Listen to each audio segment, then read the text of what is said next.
Earthworm home flooded. Stay tuned.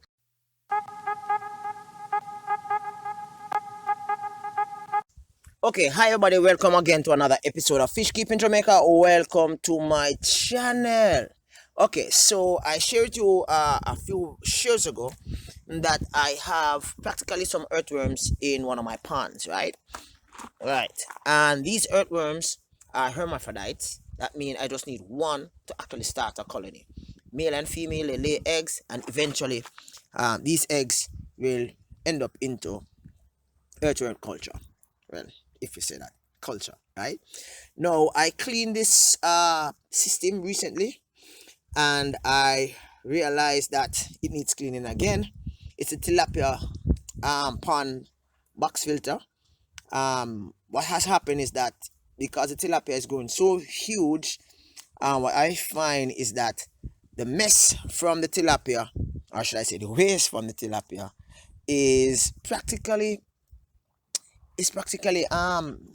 you know allowing the pond, should I say the bucket, to be overfilled. So what I'm gonna have to do now, I'm gonna have to take out this take out the earthworms, take out everything, wash it off, and actually place it back, so that it can continue to filter my system, right? So the gunk in it, it is what you would actually it is what you would actually use channel in your planter bed for your aquaponics system. Now I'll be doing an aquaponics system sometime in the summer, so you'll see how all this pans out.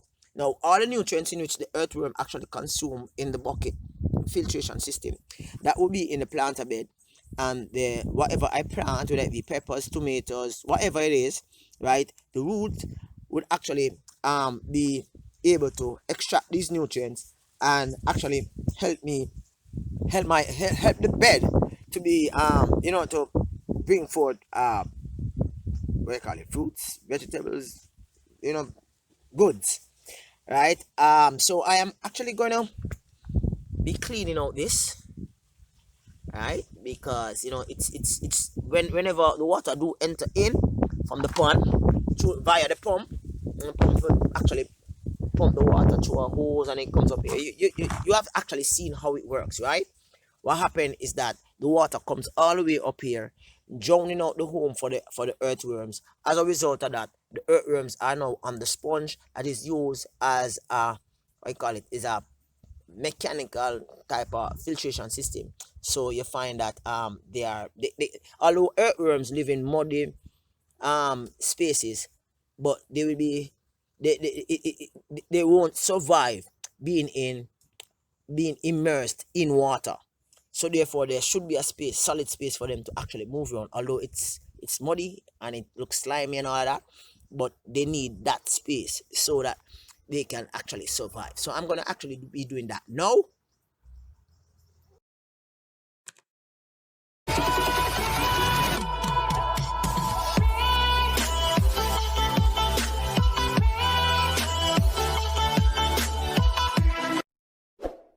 Took the time to actually empty out the the box, the filter box. Here, right? Also, I've ensured that the water that I'm going to be using so as to rinse of I call it the media, it's practically gravel, right, is water from, what you call it, fish friendly water, right? So I'm gonna actually be using fish friendly water so as to, right, wow, see one of the worms, right? I'm gonna place it back into the container where it should have a nice light.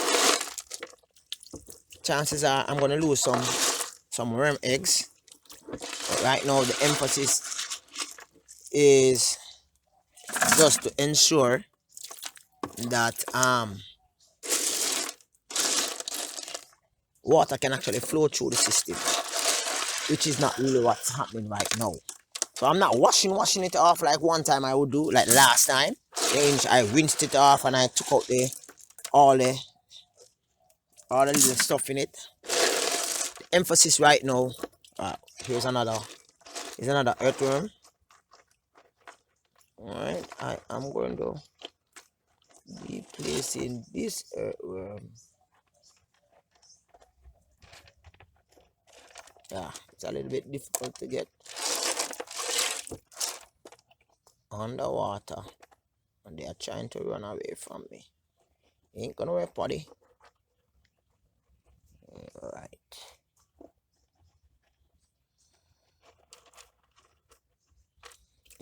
Right, here it is. Right, so I'm gonna place it back into filter basket with those two earthworms alone in it. In a couple months or a couple weeks, I hit another one. Right, I probably will have several dozen worms in the system. Some of them is actually going through the hole in which I don't want that to happen. I'm gonna pause a little bit so I can actually do what I'm doing, and then I return.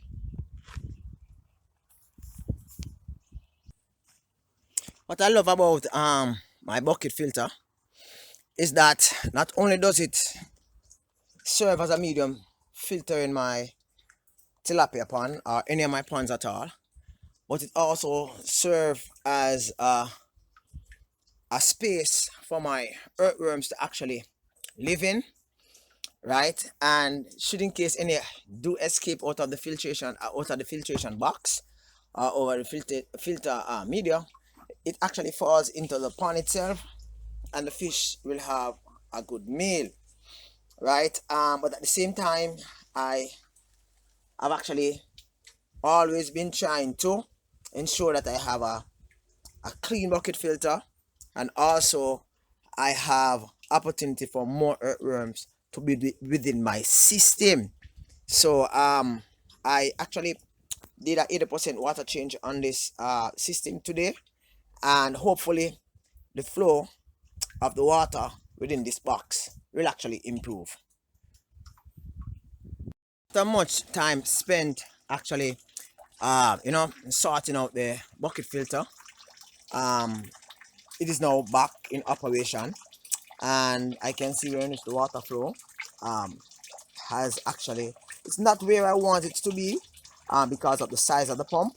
But as I said before, this pond wasn't originally for tilapia breeding, keeping, and care, right? But it has worked for me for the past couple of months, and I'm grateful for it, right? The larger pumping which I purchased a few months ago, and someone came in my yard and they actually stole it, right? I'm going to be getting another probably two other larger pumps than this one, and that will be used so as to manage my aquaponics system, in which I will be sharing with you in about 2 to 3 months time. For the time being, this is it. Pond is nearly filled. Give it about the next hour, and that will be it. Peace out. Catch you next time. Bye bye.